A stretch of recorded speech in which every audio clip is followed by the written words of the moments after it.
দর্শক, এই মুহূর্তে মহানগর দায়রা জজ আদালতে রয়েছেন সহকর্মী ফজলে রাব্বি। সরাসরি চলে যাচ্ছে সেখানে।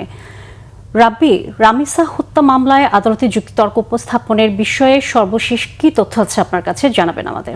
জি সোনিয়া, ধন্যবাদ। আপনি জানেন যে ঢাকা মহানগর শিশু সহিংসতা দমন ট্রাইব্যুনালে ঠিক সকাল 11টা 20 মিনিটে কিন্তু আসলে মূল যে আসামি সোহেল রানা তাকে কিন্তু বিচারিক এজলাসে তোলা হয় এবং তার ঠিক 20 মিনিট পর অর্থাৎ 11টা 40 মিনিটে কিন্তু তার স্ত্রী স্বপ্না খাতুন তাকে কিন্তু আসলে বিচারিক এজলাসে আনা হয়। ঠিক এরপরেই কিন্তু আসলে অর্থাৎ 11:15 অর্থাৎ 11টা 45 মিনিটে কিন্তু আসলে বিচারক যে যুক্তিতর্ক আজকে উপস্থাপনের যে দিন ধার্য করেছিল সেটা কিন্তু শুরু হয় এবং এখন কিন্তু সেটি চলমান আছে।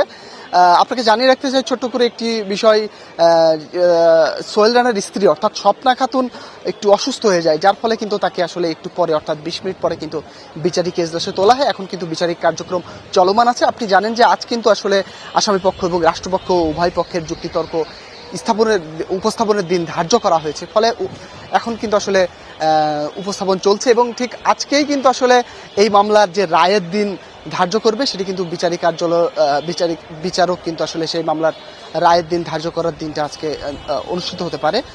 তো এই ছিল একটা বিষয়ের পাশাপাশি আপনি জানেন যে ঠিক সকাল 11টা 30 মিনিটের দিকে অর্থাৎ 11:30টার দিকে কিন্তু আসলে প্রিজন ভ্যানে কিন্তু সেই যে মূল আসামি যিনি আছেন সোহেল রানা তাকে কিন্তু কড়া নিরাপত্তার মধ্যে এই ঢাকা মহানগর শিশু দমন সহিংসতা যে ট্রাইব্যুনাল আছে এটিতে আনা হয় এবং তারপরেই কিন্তু তাদের বিচারিক কার্যক্রম শুরু হয়। এবং একটা তথ্য জানিয়ে রাখতে চাই ছোট করে, গত 1 জুন কিন্তু এই মামলার অভিযোগ আমলে নেয় বিচার।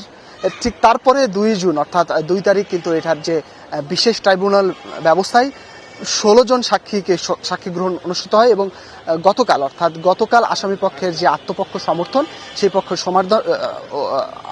সুযোগ দেওয়া হয় এবং তারপর ঠিক আজকে কিন্তু আসলে রাষ্ট্রপক্ষ এবং আসামি পক্ষের যুক্তিতর্ক উপস্থাপন করা হয়। তো এই ছিল মোটামুটি আমার কাছে সোনিয়া এখান থেকে সর্বশেষ অবস্থা। রাব্বি, ধন্যবাদ আপনাকে। পরবর্তীতে আমরা আবারও আপডেটের জন্য আপনার কাছে ফিরে আসবো।